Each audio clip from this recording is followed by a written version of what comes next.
हुआ है? तो आप पार्टी छोड़ दोगे? अरे कैसे छोड़ेंगे हैं यार, क्यों हम छोड़ेंगे पार्टी? 95 पे हमको टिकट नहीं दिया था, हम हर सब पे जीते, हम तो पार्टी नहीं छोड़े, अभी भी मैं पार्टी छोड़ने के लिए तैयार नहीं हूं। अगर पार्टी आपको निकाल देती है तो इसका वेलकम है, निकाले तय, इसका असर क्या निकाले। अगर वो पार्टी हम पर कार्रवाई करती है, हमको पार्टी से निकालने का काम करता है, तो ये लोग है, मैं हिम्मत के साथ कहता हूं निकाल लो, जल्दी निकालो। इसका बोल रहे हैं कि भाई हम आप उपाय नहीं है, मैं निर्दलीय लड़ूंगा और झारखंड मुक्ति मोर्चा में रहकर ही मैं लड़ूंगा। तो मीडिया सबसे पहले आज इस साहेबगंज में जितने हमारे इलेक्ट्रॉनिक मीडिया और प्रिंट मीडिया, सबको मैं आपको धन्यवाद देना चाहता हूं कि आप लोगों ने समय से बिफोर ही आने का काम किया है, उसके लिए बहुत बहुत धन्यवाद देता हूं। आज मैं कल रांची से चला और वहीं से हमने खबर किया कि भाई साहेबगंज में हम अपना प्रेस कॉन्फ्रेंस करेंगे। आज प्रेस कॉन्फ्रेंस करने का जरूरत ऐसा है इसलिए पड़ गया क्योंकि आप सभी लोग जानते हैं हम झारखंड मुक्ति मोर्चा के बोरियो विधायक आज से नहीं 90 से हैं, 1990 से, और अभी आसन लोकसभा का चुनाव होने जा रहा है और हमारा बोरियो विधानसभा राजमहल लोकसभा के अंतर्गत आता है। और जब से चुनाव का प्रक्रिया आचार संहिता लगा और घोषणा हो गया कि इतना तारीख को चुनाव होना है, तो इसी बीच चूंकि बोरियो विधानसभा, अगल बगल बरहेड़ी विधानसभा, लिट्टीपड़ा, महेशपुर और पाकुड़ और इधर साहेबगंज, तो आज बहुत जगह से हमारा फोन आने लगा कि आप स्टैंड हो रहे हैं कि नहीं। हम बोले कि बिल्कुल। और चूंकि हमने पार्टी में माननीय मुख्यमंत्री चंपई सोरेन जी को भी कहा था, उस समय वहां बसंत सोरेन भी मौजूद थे, जिस दिन बहुमत साबित हुआ उस दिन, और सामने हमने कहा कि माननीय मुख्यमंत्री जी, ये ऐसा ऐसा शिकायत है पूरे राजमहल लोकसभा का कि विजय हांसदा कोई लोग देखना नहीं चाहता है, कोई पसंद नहीं करता है, उसको लाइक नहीं करता है। तो फिर भी हम इतना सुनने के बाद हम क्षेत्र का भी भ्रमण किए और सच यही बात सबके मुंह से निकला कि 10 साल के अंदर उसको हम लोगों ने देखा था कि नहीं। और यही चीज हमने माननीय मुख्यमंत्री जी को कहा कि भाई ऐसा स्थिति परिस्थिति है, ये पूरे झारखंड में एक लौता यहाँ पर राजमहल लोकसभा सीट है झारखंड मुक्ति मोर्चा का, पूरे झारखंड में।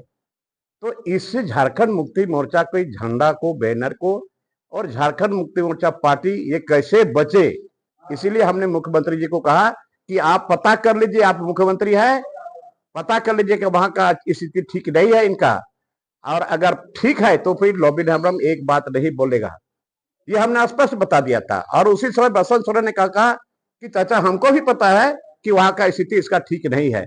हम बोले आप लोग पता कर लीजिए, लेकिन इस पर संज्ञान लोगों ने नहीं लिया। हमको कहा गया कि सीनियर एमएलए है आपके साथ, स्टीफन मरांडी है, नलिन सोरेन है, अब उससे भी बात कर लीजिए। हमने उनसे भी बात किया और उन्होंने साफ तौर पर कहा ये तो पार्टी तय करेगी, हम लोग इसमें कुछ नहीं कर सकते। तो फिर भी निराश होने के बाद में फिर हमारा पूरा पार्टी पर विश्वास था कि लोकसभा चुनाव में हमको तीर धनुष का टिकट मिलेगा। और इतने दिनों तक हम वेट एंड वॉच में रहे। फिर 3 दिन पहले हम जब यहाँ से रांची जा रहे थे, मन बना के चले थे कि आज हम फैसला करके ही आएंगे, कितना दिन वेट एंड वॉच में रहेंगे, वहां फो की स्थिति बनी हुई है।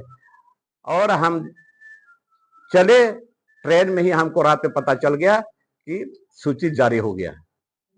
तो जब सूची जारी हो गया तो मैंने भी सोचा कोई रांची पहुंच जाऊंगा, और उसी दिन, कल परसों की बात है, और हमने वहां प्रेस कॉन्फ्रेंस करके मैंने डिक्लेयर कर दिया, क्योंकि क्षेत्र में जो आवाम की आवाज है उसी के मुताबिक मैं, लोगों का कहना था कि चेहरा बदलना चाहिए, मैं नहीं चाहता था कि लॉबी हेम्ब्रम का ही चेहरा आए। बट जब उनको दे दिया गया और लोगों ने कहा कि आप एक विकल्प के रूप में आए हैं और यहाँ जितने हम लोग हैं, हम लोग आपको देखना चाहते हैं, यहाँ का आप एमपी में आप खड़े हो जाए।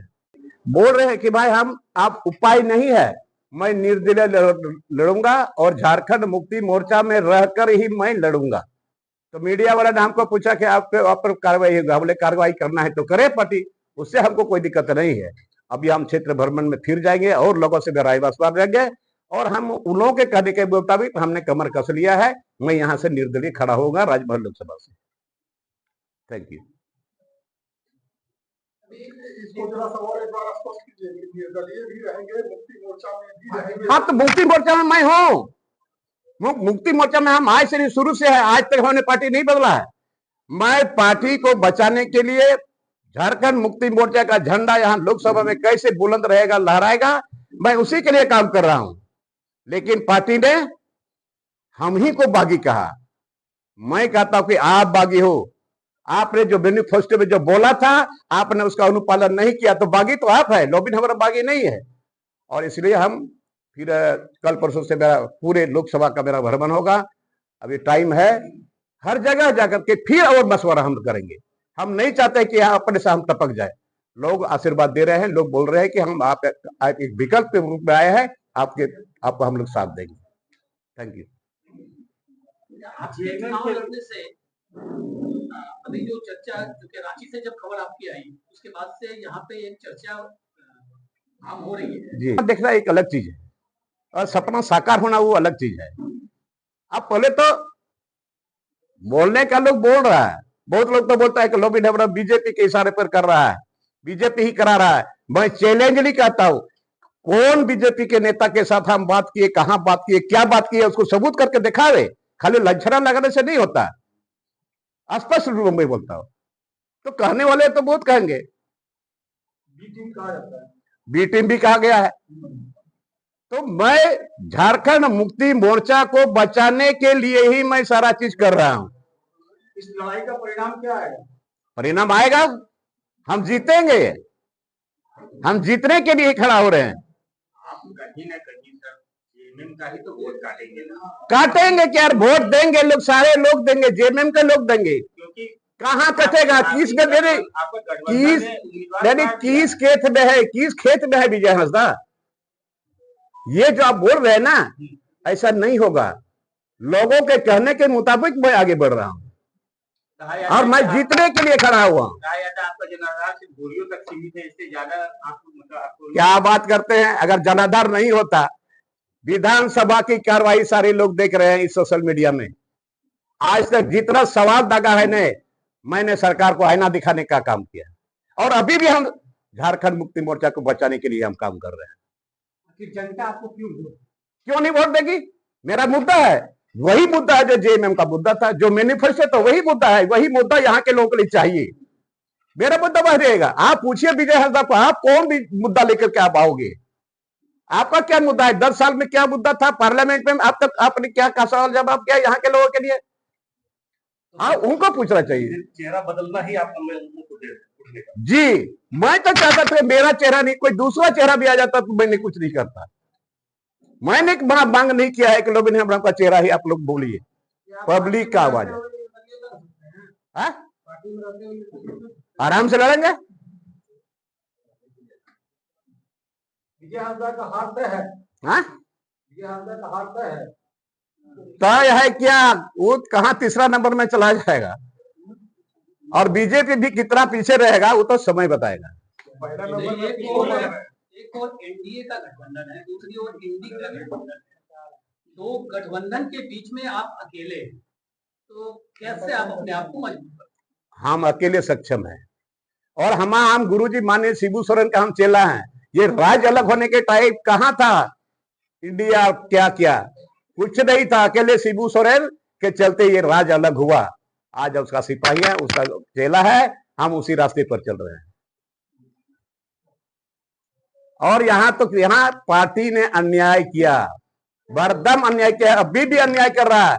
मैं तो कहता हूं कि दुर्गा सोरेन, स्वर्गीय दुर्गा सोरेन के मरने के बाद हेमंत सोरेन को विरासत मिला और हेमंत सोरेन अभी जेल में है, तो ये विरासत तो उसका भाई बसंत सोरेन को मिलना चाहिए, मिलना चाहिए, जो न्याय की बात है। आज झारखंड मुक्ति मोर्चा शिबू सोरेन के परिवार में बड़ी बहू घर से निकल के चली गई भारतीय जनता पार्टी में, इसका कौन जिम्मेदार है? कहां है लोग पार्टी के लोग? क्यों नहीं इसको अच्छा जगह मिला? आज चली गई, कौन संभालेगा, कौन जवाब देगा इसका? वही परिवार देगा, और ये हेमंत सोरेन के इर्द गिर्द रहने वाले लोगों को जवाब देगा। अरे कैसे छोड़ेंगे हैं यार, क्यों हम छोड़ेंगे पार्टी? 95 पे हमको टिकट नहीं दिया था, हम हर छाप पे जीते, हम तो पार्टी नहीं छोड़े, अभी भी मैं पार्टी छोड़ने के लिए तैयार नहीं हूं। अगर पार्टी आपको निकाल देती है तो इसका वेलकम है, निकाले तक इसका असर क्या? निकाले। अगर वो पार्टी हम पर कार्रवाई करती है, हमको पार्टी से निकालने का काम करता है, तो ये लोग है, मैं हिम्मत के साथ कहता हूं निकाल लो, जल्दी निकालो। इसका असर क्या राज्य की सरकार पर पड़ेगा? पूरे राज्य में पड़ेगा, सरकार में तो पड़ना ही पड़ रहा है। जितने लोग हैं झारखंडी जो अभी इधर उधर की बात करते हैं, उन लोगों पर भी पड़ेगा। मतदाता कंफ्यूज हो रहा है, तो मतदाता कंफ्यूज, कोई कंफ्यूज आप लोग करेंगे, मैं बता रहा हूं, कोई कंफ्यूज नहीं है। अगर कंफ्यूज होता तो लोग भी कंफ्यूज हो जाता है। स्वाधीन कुमार सोनू जो जेएमएम के विधायक हैं, जो जेएमएम के विधायक सोनू जो है जी, वो उन्होंने कहा गांडे से अगर कल्पना सोरेन लड़ेगी तो सीएम बनेगी और जो वर्तमान मुख्यमंत्री उसको हटाया जाए। अच्छा मैं पूछता हूँ, आप सारे लोग जानते हैं कल्पना सोरेन कितने दिन से पॉलिटिक्स में आई है? कितना दिन का पॉलिटिशियन है? वो बहू है, हम मान सम्मान करते हैं उनको, अगर ऐसा होता है तो आप बट उसका भविष्य अंधकार है। और ये गिरिडीह का संदीप सोनू, वो कौन होता है बोलने वाला? वो पहले अपना सीट बचावे, यही लोग फिर इन लोगों को बर्बाद करेगा। धन्यवाद।